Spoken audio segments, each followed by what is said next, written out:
Hi friends, welcome back to my channel. ഇന്നത്തെ നമ്മുടെ recipe beef ബിരിയാണിയാണ് കേട്ടോ.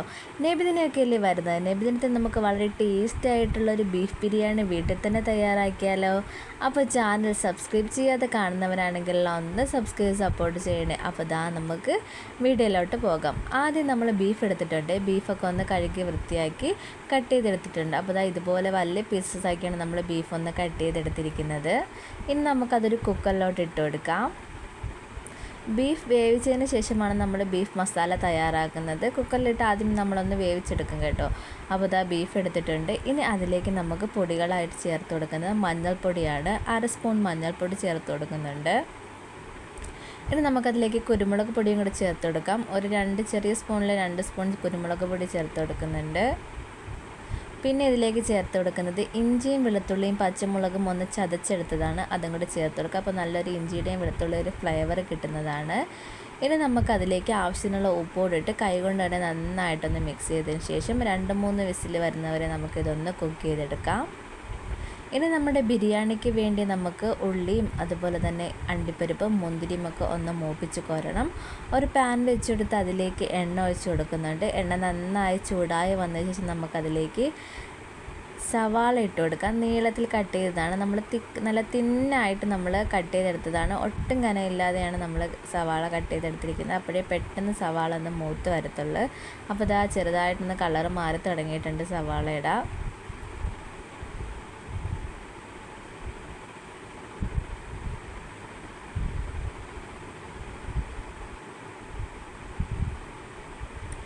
അപ്പോൾ സവാള നന്നായിട്ടൊന്ന് മൂത്ത് വന്നിട്ടുണ്ട്. ഇനി നമുക്കതങ്ങ് കോരി മാറ്റി കൊടുക്കാം.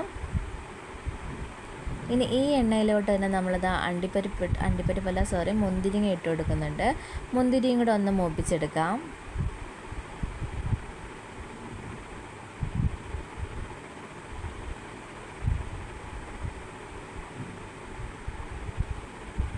അപ്പോൾ മുന്തിരിയും ഒന്ന് മൂത്ത് വന്നിട്ടുണ്ട്. ഇനി ഇതൊക്കെ കോരി മാറ്റി കൊടുക്കാം. അതിനകത്ത് തന്നെ നമുക്കത് അണ്ടിപ്പരിപ്പൂടെ ഒന്ന് മൂപ്പിച്ചെടുക്കാം.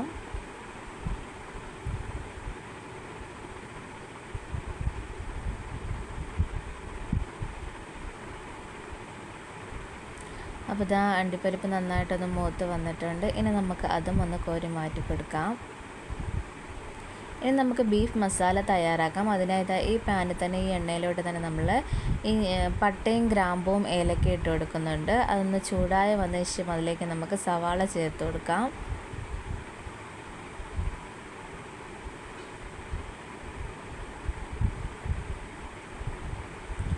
സവാള ചേർത്ത് നന്നായിട്ടൊന്ന് ഇളക്കി കൊടുക്കുന്നുണ്ട്.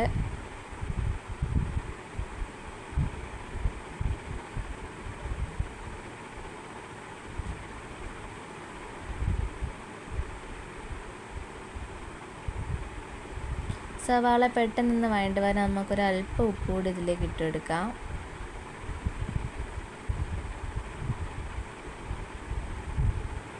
ഉപ്പ് കൂടി ഇട്ടതിന് ശേഷം ഒന്ന് ഇളക്കി കൊടുക്കാം. നമുക്കൊരു 10-15 മിനിറ്റ് ഒന്ന് അടച്ച് വെച്ചെടുക്കാം.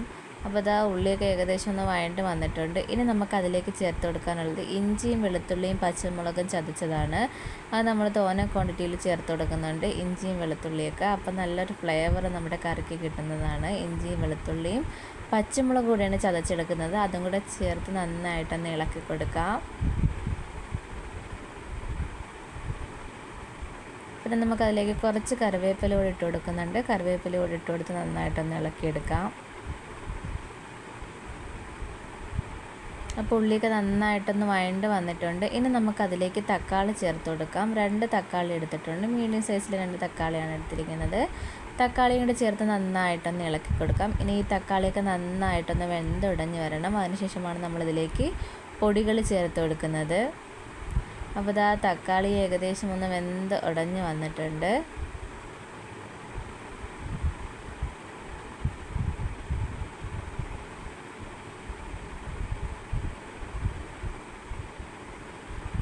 ഇനി നമുക്കിതിലേക്ക് പൊടികൾ ചേർത്ത് കൊടുക്കാം. അപ്പോൾ പൊടികളായി ചേർത്ത് കൊടുക്കുന്ന മഞ്ഞൾപ്പൊടിയാണ്. 1/2 സ്പൂൺ മഞ്ഞൾപ്പൊടി ചേർത്ത് കൊടുക്കുന്നുണ്ട്.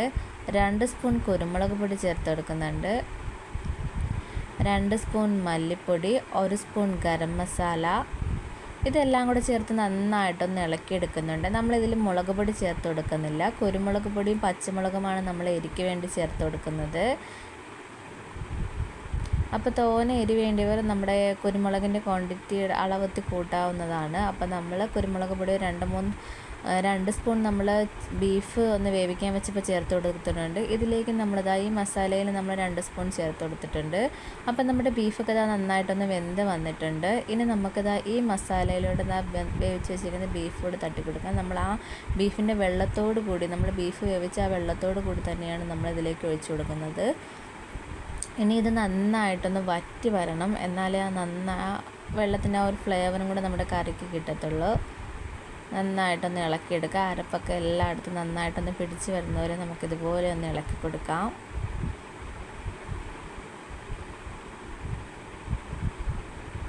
ഈ സമയത്ത് നമുക്ക് ഉപ്പൊക്കെ നോക്കിയിട്ട് ഉപ്പൊക്കെ ഇല്ലെങ്കിൽ നമുക്ക് ആഡ് ചെയ്ത് കൊടുക്കാവുന്നതാണ്.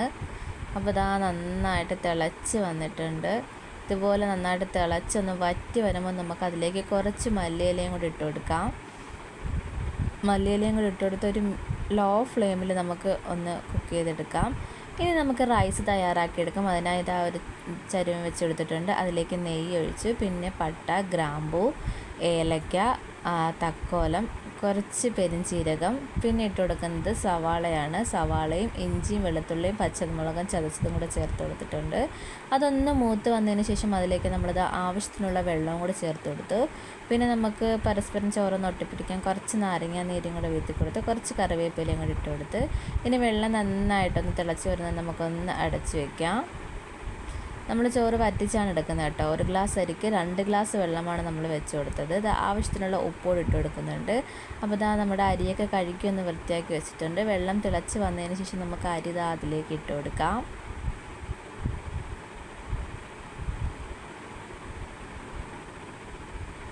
അരിയൊക്കെ ഇട്ടെടുത്തിട്ടുണ്ട്. ഇനി നന്നായിട്ടൊന്ന് ഇളക്കി കൊടുത്തിട്ട് നമുക്കൊന്ന് അടച്ച് വെച്ച് വേവിച്ചെടുക്കാം.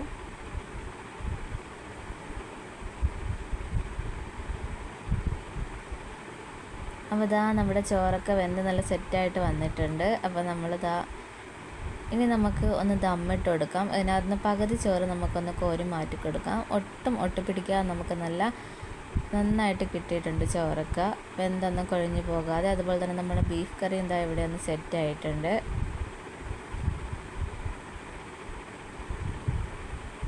അപ്പോൾ പകുതി ചോറ് നമ്മളിതൊന്ന് കോരി മാറ്റി കൊടുത്തിരിക്കുന്നുണ്ട്. ഇനി നമുക്ക് നേരത്തെ മൂപ്പിച്ച് വെച്ച സവാളയും അതുപോലെ തന്നെ അണ്ടിപ്പരിപ്പും മുന്തിരിയും ഒന്ന് ഇതിലേക്ക് ഇട്ട് കൊടുക്കാം. കുറച്ച് മല്ലിയിലയും കൂടി ഇട്ട് കൊടുക്കുന്നുണ്ട്.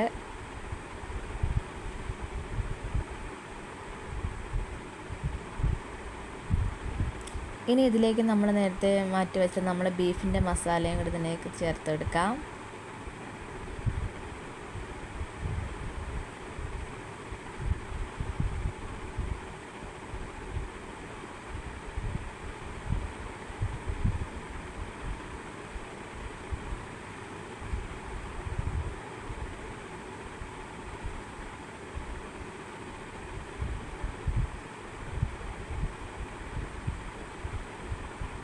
അപ്പോൾ നമ്മളത് ബീഫിൻ്റെ മസാലയും കൂടെ ഇതിനകത്തോട്ട് വെച്ചെടുത്തിട്ടുണ്ട്.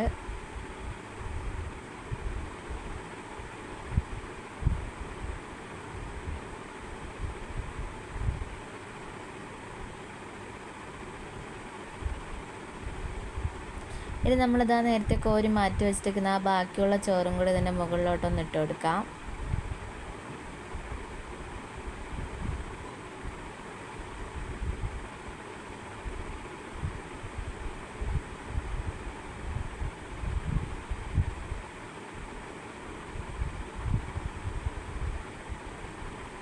ഇനി ഇതിലേക്ക് നമുക്ക് ബാക്കി വന്നിരിക്കുന്ന സവാളയും അണ്ടിപ്പരിപ്പും മുന്തിരിയും കൂടി ഇതിലേക്ക് ഇട്ട് കൊടുക്കാം.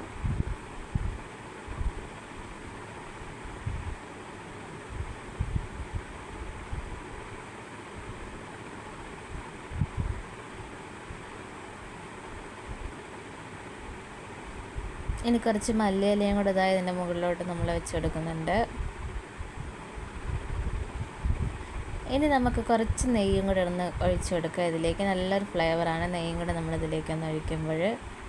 ഇനി ഒരു 10 മിനിറ്റ് നമുക്കൊന്ന് അടച്ച് വെച്ച് ഒന്ന് ദം ചെയ്തെടുക്കാം, ഒരു ലോ ഫ്ലെയിമിൽ. അപ്പോൾ ഒരു 10 മിനിറ്റ് നമ്മൾ ലോ ഫ്ലെയിമിൽ വെച്ചിട്ടുണ്ട്. അതിനുശേഷം നമ്മുടെ ദം തുറന്നിട്ടുണ്ട്. ഇതുപോലെ ഒന്ന് ഇളക്കിയെടുക്കാം. വളരെ ടേസ്റ്റി ആയിട്ടുള്ള ബീഫ് ബിരിയാണി ഇവിടെ തയ്യാറായിട്ടുണ്ട്. നമ്മുടെ ചോറൊന്നും ഒട്ടിപ്പിടിക്കാൻ നല്ല പെർഫെക്റ്റ് ആയിട്ട് നമുക്ക് കിട്ടിയിട്ടുണ്ട്. അതുപോലെ തന്നെ ആ ബീഫിൻ്റെ മസാലയൊക്കെ നല്ല ടേസ്റ്റി ആയിട്ടുള്ള മസാലയാണ്. അപ്പോൾ ഒന്ന് ട്രൈ ചെയ്ത് നോക്കുക. അതുപോലെ തന്നെ ഫീഡ്ബാക്ക് അറിയിക്കാനും മറക്കല്ല്. ഇഷ്ടപ്പെട്ടാൽ ലൈക്ക് ചെയ്യാനും അതുപോലെ തന്നെ ഷെയർ ചെയ്യാനും മറക്കല്ല്. ഇത്തവണ നബിദിനത്തിന് എന്തായാലും ഇതുപോലത്തെ ഒരു ബിരിയാണി ഉണ്ടാക്കി നോക്കുക. നല്ല പെർഫെക്റ്റ് ആയിരിക്കും. അപ്പോൾ ഇതുപോലുള്ള മറ്റു റെസിപ്പിയുമായിട്ട് ഇനിയും കാണുന്നത് വരെ bye and thank for watching.